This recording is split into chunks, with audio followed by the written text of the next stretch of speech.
দুই ধরে গড়গড় করে পড়া ঝর্ণার নিচে বসে গোসল করছে তে। দুই হাঁটু ভাঁজ করে মুখ লুকিয়ে বসে আছে। ঝর্ণার পানিগুলো সব মাথায় পড়ছে। কনকনা শীতে লোকজন যেখানে পানি গরম করে দ্রুত গোসল করে, তে সেখানে গিজার অন না করে গোসল করছে। না, এটা গোসল করা হচ্ছে না, বরং এটা রাগ নির্মাণ করা হচ্ছে।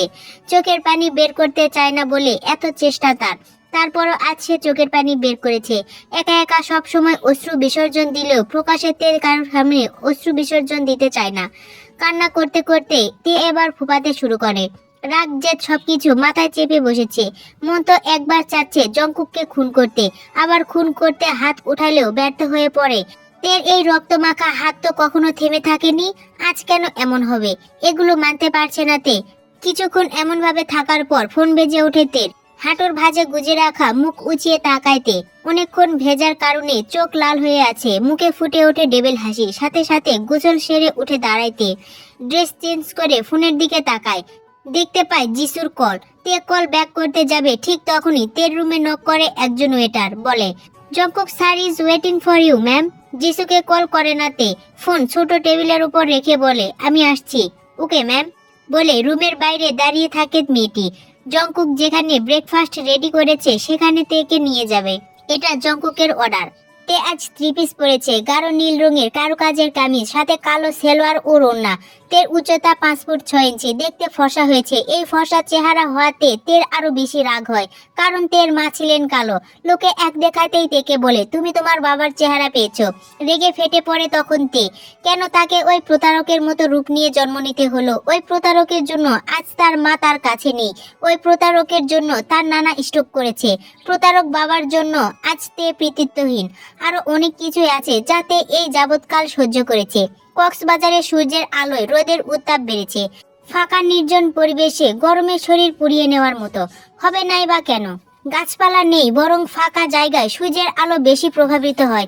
ফাঁকা এক নির্জন স্থানে বড় টেবিল সাজানো ভিন্ন খাদ্যে, মাথার উপর সুন্দরভাবে ডিজাইন করা কাপড় দিয়ে ঢাকা, যা 4টি খুঁটির সাহায্যে বেঁধে রাখা।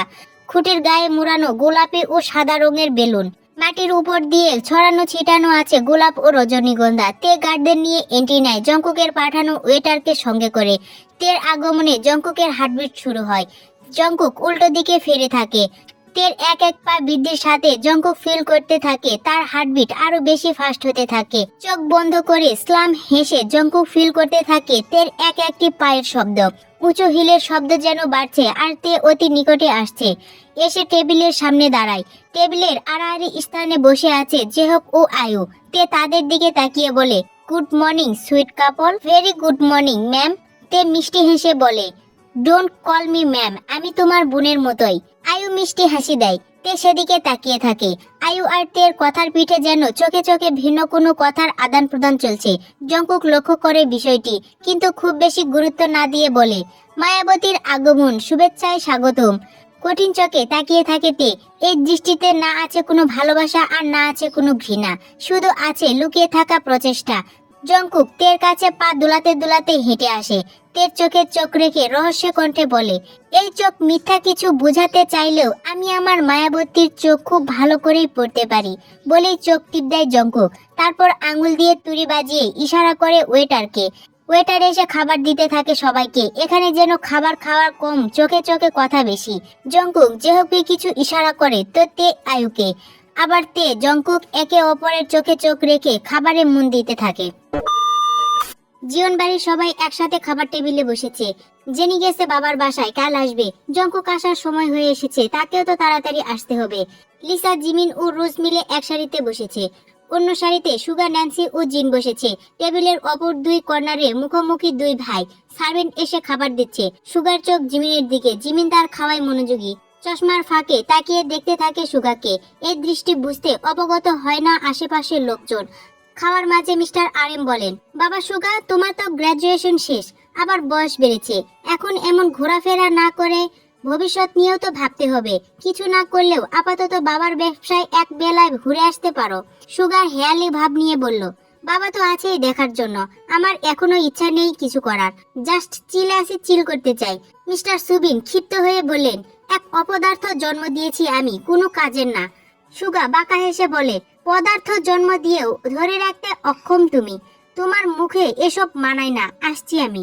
সবাই তাকিয়ে আছে সুগার দিকে। সুগার নিজের মতো করে কাঁধে জ্যাকেট ঝুলিয়ে হেলে দুলে চলে যাচ্ছে। না খেয়ে বের হওয়ায় জিমিনের মন খচখচ করতে থাকে, কিন্তু কিছু বলে না। মিস্টার আর এম বলেন, কখনো তো বাবা হয়ে ছেলের সাথে ভালোভাবে কথা বলিস না। আমি একটু চেষ্টা করি, তাও তোর জন্য হয় না। ছেলেটা বড় হয়েছে তোদের কোনো শিক্ষা দীক্ষা ছাড়াই, বলে উঠে গেলেন মিস্টার আর এম। সুগাকে কেউ ভালো না বাসলেও তিনি বাসেন। সুগার একাকিত্বে তিনি সুগাকে সাপোর্ট করতেন। টাকা পয়সা সবাই দেয়, কিন্তু যত্ন করতে পারেননি সুগার বাবা মা সুগাকে। যখনই বাবা মায়ের সাথে খেলাধুলা করতে চায় তখন হাতে দেওয়া হয় বড় ট্যাব। যখন একটু ঘুরতে যেতে চায় বাবা মায়ের সাথে, তখন তার হাতে দেওয়া হতো মোটা অঙ্কের টাকা, সাথে থাকতো গার্ড। এভাবে বেড়ে ওঠায় সুগা হয়েছে আজ বখাটে। বড়লোক বাবার বিগড়ে যাওয়া ছেলে সুগাকে কেউ না বুঝলেও মিস্টার আর এম একটু একটু চেষ্টা করেন ভালোবাসার, কিন্তু তার ব্যস্ততায়ও সময় বেশি একটা দেওয়া হয় না। খাওয়া দাওয়ার পর সবাই মিলে সমুদ্রের ধারে যায়। জংকুক তার লোকজন দ্বারা জায়গাটি ফাঁকা করেছে।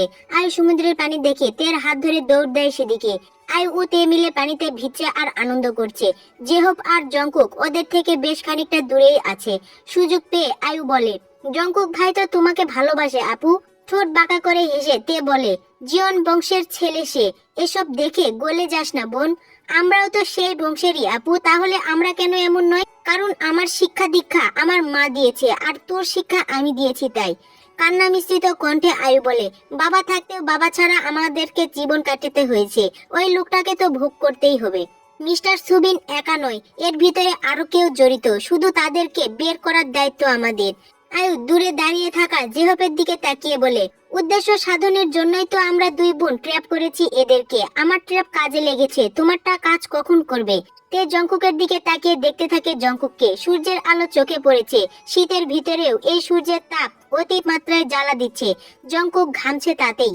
তে সেদিকে তাকিয়ে বলে, আমার ট্র্যাপ মিস যায়নি বোন, খুব সুন্দরভাবে মন্ত্রীমশাই আমার ফাঁদে পা দিয়েছে। বলে তে ও আয়ু হাসতে থাকে। দুই বোনের কথোপকথন কেউ শুনতে পায় না।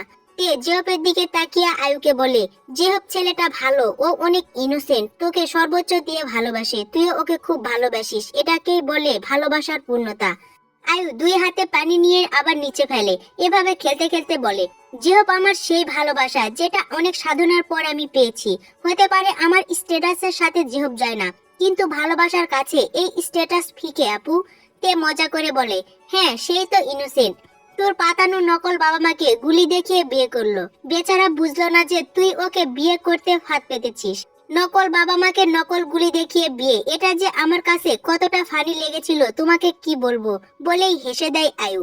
তে অনেকদিন পর বোনের সাথে মন খুলে কথা বলছে। এই কয়দিনে তেমন কথা বলতে পারেনি। জংকুক ও জেহপ নিজেদের মতো কথা বলে এগিয়ে আসে তে ও আয়ুর দিকে। জংকুক বলে, হানিমুনে এসে যদি বর থুয়ে বোনকে সময় দেয়, এটা কেমন হানিমুন মায়াবতী? তে ও আয়ু ভ্রু কুচকে তাকায়। আয়ু ভয়েতে ঘাবড়ে যায়, তুতলিয়ে প্রশ্ন করে, বোন মানে? এই দেখো জেহব বেবি, তোমার বউ তো তুতলায়। আরে মায়াবতী তো তোমার বোনের মতোই। আন্টি ফুফু মামি চাচি এগুলো তো নয় নিশ্চয়, তাই না? হাফ ছেড়ে বাঁচে আয়ু। ও আসলে ম্যামকে বোন বলেছেন তো তাই। নিজেদের মধ্যে কিসের ম্যাম? তুমি ওকে আপুই বলে রাখবে। হতে পারে আমার মায়াবতী একজন সফল নারী, তাই বয়স একটু বেশি, তবে আমার থেকে, কিন্তু তার এজ ডিফারেন্ট অনেক, তাই না মায়াবতী? তে ফিচেল হেসে বলে, হ্যাঁ নিশ্চয়, আমাকে নির্দ্বিধায় আপু বলতে পারো। তোমার কাছ থেকে ম্যাম শুনতে আমারও ভালো লাগে না, এটাই তো হওয়ার। তে জংকুকের দিকে তাকিয়ে বলে, মানে? জংকুক বুক পকেটে গোজা সানগ্লাস বের করে চোখে দিয়ে বলে, মানে এই যে আমার মায়াবতী খুব উদার। বলে জংকুক তের হাত ধরে সমুদ্রের আরো একটু গভীরে যায়। সমুদ্রের স্রোত কিছু সময় পর পর এসে তাদের ছুঁয়ে দিয়ে যাচ্ছে। তের বাহু জংকুকের হাতের মুঠোয়। তে তাকিয়ে আছে জংকুকের দিকে। জংকুক নিজের হাতে পানি নিয়ে তের দিকে ছুঁড়ে মারে। তের নাক মুখ ছিটকে ফেলে। জংকুক ঠোঁটে দুষ্টু হাসি ফুটিয়ে বলে, বিয়ের আগে প্রি হানিমুন এনজয় মায়াবতী। তে জংকুকের কাছে এসে জংকুকের কানের গোড়ায় নিজের ঠোঁট কিছুটা দূরত্বে রেখে বলে, enjoy with your fake dream মন্ত্রীমশাই। বলে চলে যেতে নাই তে। জংকুক তের বাম হাতের বাহু ধরে টান দিয়ে নিজের দিকে ফিরিয়ে আনে। তের কোমরে শক্ত করে জড়িয়ে ধরে সবাইকে উদ্দেশ্য করে বলে, বাচ্চারা চোখ বন্ধ করো, তোমাদের মন্ত্রীমশাই এবার প্রেম করবে। জংকুকের কথায় সবাই চোখ বন্ধ করে। এবার আর জেহব চোখ খুলে রাখেনি, নিজে তো চোখ বন্ধ রেখেছে, সাথে আয়ুর চোখটাও হাত দিয়ে বন্ধ করে দেয়। চারপাশে পানির স্রোত বাড়ছে আবার কমছে। শীতের বাতাস চারপাশ থেকে একটু একটু আসতে থাকে। হাঁটু ভিজিয়ে দিয়ে যাচ্ছে তে ও জংকুককে। তের চোখ তার মন্ত্রী মশাইয়ের দিকে। জংকুকের বুক বরাবর তের 2 হাত লেপ্টে আছে। হার্টবিট বৃদ্ধি পাচ্ছে তের। জংকুক চোখের পাতা একবার বন্ধ করে সেকেন্ড কয়েক পর খুলে তাকায় তের দিকে। নিজের ঠোঁট তের দিকে এগিয়ে দিতে থাকে। তে চোখ বন্ধ করে নেয়। জংকুক ঠোঁট এগিয়ে তের কানের দিকে এগিয়ে আসে। অন্তঃপর বলে, মন্ত্রী মশাইয়ের চুমু এত ভালো লাগে মায়াবতী? আস্তে আস্তে এতটাই অভ্যস্ত হয়ে গেছো যে আজ নিজে থেকেই চোখ বন্ধ করেছো? সাথে সাথে চোখ খুলে তাকাইতে ঢপ দিল তাকে মন্ত্রী মশাই। জংকুক তের চোখের দিকে তাকিয়ে বলে, মন্ত্রী মশাইয়ের প্রতি দুর্বল তুমি মায়াবতী। কঠিনভাবে ফেসে গেছো আমার কাছে।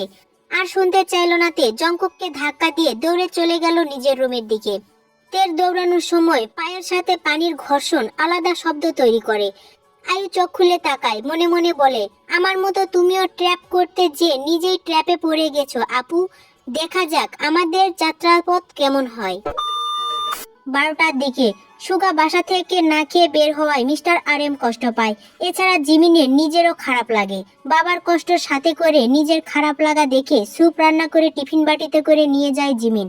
একটি নির্জন ফাঁকা গলির ভেতরে ভুতুড়ে পরিবেশ। দুপুর হয়ে এসেছে, তাও যেন গলিতে কোনো আলো বাতাস নেই। জামার ওন্না খামচাতে থাকে ভয়েতে।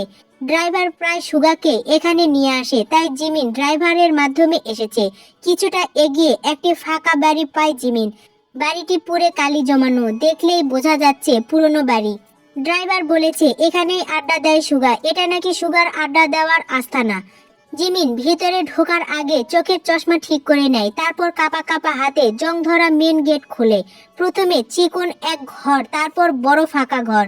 সেই ঘরে আছে একটি টেবিল আর কয়েকটি চেয়ার। একটি চেয়ারে বেঁধে রাখা হয়েছে একটি মেয়েকে। মেয়েটির হাত পা মুখ বাঁধা। বারবার ছটফট করতে থাকে মেয়েটি রক্ষা পাওয়ার জন্য। চোখ দিয়ে পানি পড়তে থাকে। সামনে সাঙ্গপাঙ্গ নিয়ে দাঁত বের করে হাসতে থাকে সুগা। জিমিন সাথে সাথে দেওয়ালের আড়ালে দাঁড়িয়ে দেখতে থাকে সুগার কাণ্ড। সুগা বলে, তারপর কি বলেছিলি যেন? আমার পর্দা ফাঁস করে দিবি। আমার এই কর্মগুলো লোকজন জেনে যাবে। জীবন মিনিয়ঙ্গি সুগা যতক্ষণ না চাইবে কোনো কিছুই ফাঁস হবে না বেবি বলে ধারালো ছুরি বসিয়ে দিল মেয়েটির পেট বরাবর। গড়গড় করে রক্ত বের হতে থাকে মেয়েটির পেট থেকে।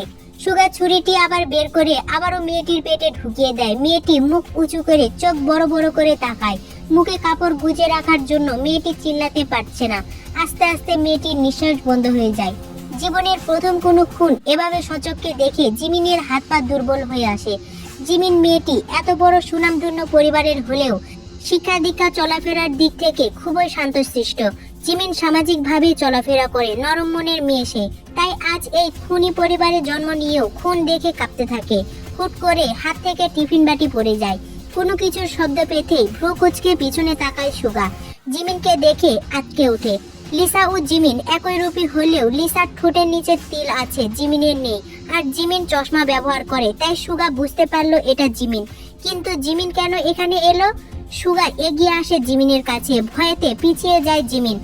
খপ করে জিমিনের হাত ধরে জিমিনকে নির্জন রুমে নিয়ে আসে সুগা। তুমি কিছুই দেখোনি জিমিন পাখি? সুগার চোখ লাল। অতিরিক্ত ভয়ানক এক খুনিকে দেখেছে জিমিন। ভয়েতে ঘামতে থাকে।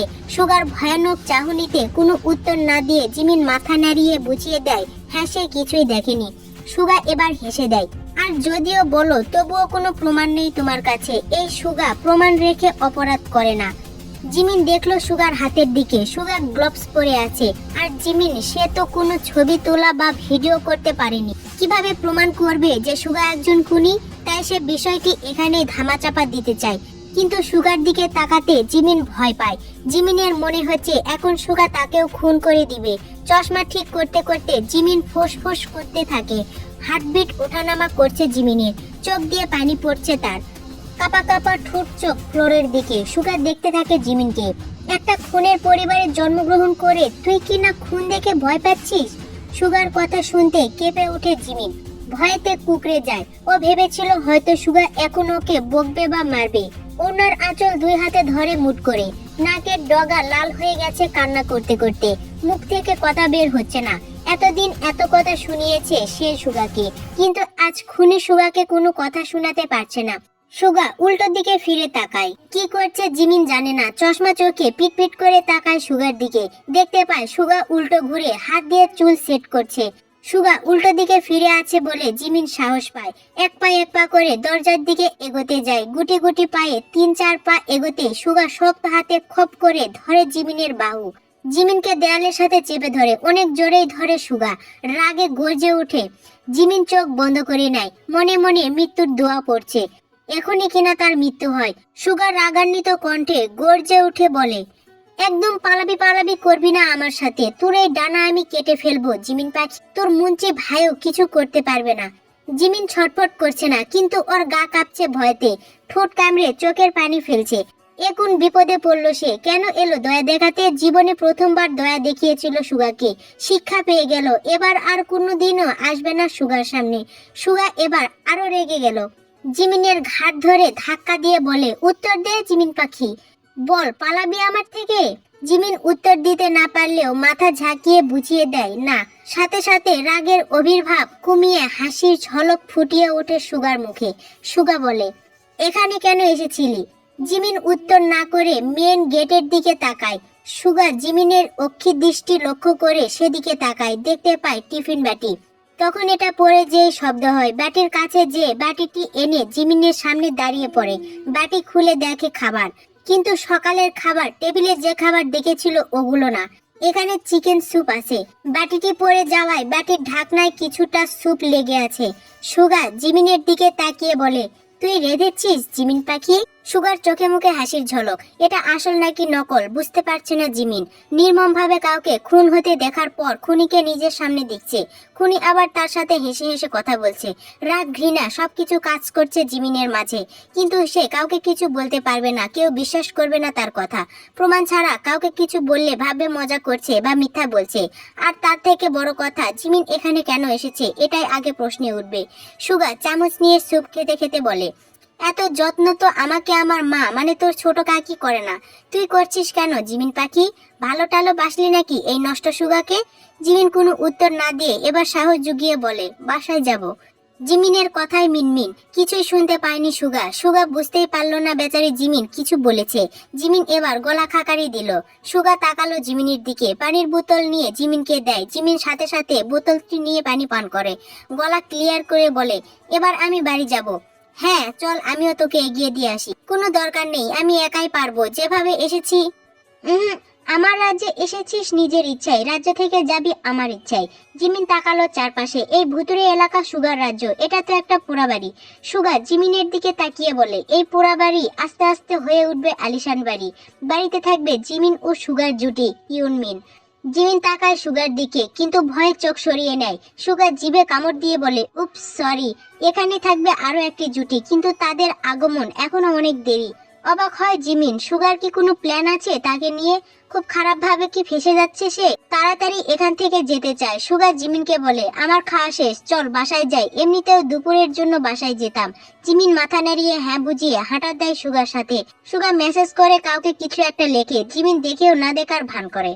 অন্ধকার রুমে ইচি চেয়ারে বসে কিছু একটা হিসাব করতে থাকে একজন যুবক। আর মাত্র কয়েক মাস, তারপর সে ফিরবে তার প্রেয়সীর জীবনে। প্রেয়সীর ছবিগুলোর দিকে তাকিয়ে আছে ভালোবাসার নয়নে, বলে, আমার অপেক্ষার সময় শেষ হতে যাচ্ছে, তুমি রেডি থেকো মাই লাভ, খুব শীঘ্রই তোমার স্বপ্নের ভুবনে আলাপ হবে আমার সাথে। বলতে না বলতেই একটি মেসেজ আসে তার ফোনে। মেসেজটি সুগার দেওয়া। ঠোঁট কামড়ে বলে, তোর প্রেয়সী তো তাও ভীতু, কিন্তু আমার প্রেয়সী যে চতুর, ওকে বসে আনা আমার জন্য একটু কষ্টকর। সুগার রিটার্ন মেসেজ আসে, don't worry, she will be your. যুবকটি হেসে বলে, শি ইজ অনলি মাই প্রেয়সী, শুধু আমার হবে আর কারো না, বলে হাসতে থাকে এই ফাঁকা রুমে। তে সোফায় বসে ল্যাপটপে কাজ করছে। ঢাকার ফ্যাক্টরির ইনফরমেশন নিতে থাকে তার পিএর থেকে। ইনফরমেশন নেওয়া হয়ে গেলে তে ল্যাপটপে কিছু গ্রাফিকের কাজ করে।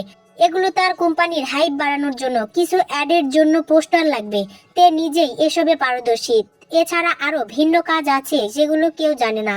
কোম্পানির ড্রেসের সাথে মিলিয়ে কোন অ্যাড ভালো লাগবে এটা চুজ করতে করতে লক্ষ্য করে তার রুমের দরজায় দাঁড়িয়ে আছে জঙ্কুক, মুখে তার হাসি। তের তাকানো দেখে জঙ্কুক বলে, good afternoon Mayawati. Very good afternoon মন্ত্রী মশাই।